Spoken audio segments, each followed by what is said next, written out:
Լևոն Խեչյանին բավականին տարիներ եմ ճանաչել եւ մեր հանդիպումը շատ պատահական էր։ Ես հասարակական կազմակերպությունում աշխատելիս փնտրում էի մեր հայ ամենատաղանդավոր գրողին եւ այսպես հասարակական հարցում էի անցկացնում, թե ում կարծիքով որ գրողն է մեր ամենատաղանդավոր եւ ի վերջո այսպես ձևավորվեց մի անձնյա այսպես կարծիք, որ դա Լևոն Խեչյանն է եւ ես որոշեցի իր հետ ծանոթանալ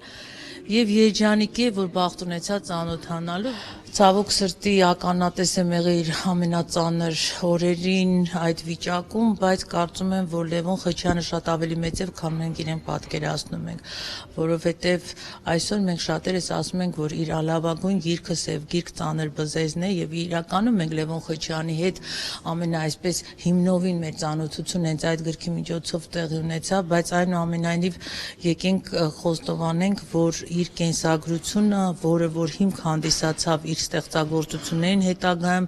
եւ իր կյանքը, որը կյանքի իմաստությունը, որը թելադրեց բովանդակություն իր հետագա բոլոր գրքերի, ես կարծում եմ, որ դա ավելին է, քան ուղղակի տաղանդավոր գրողի ժառանգություն։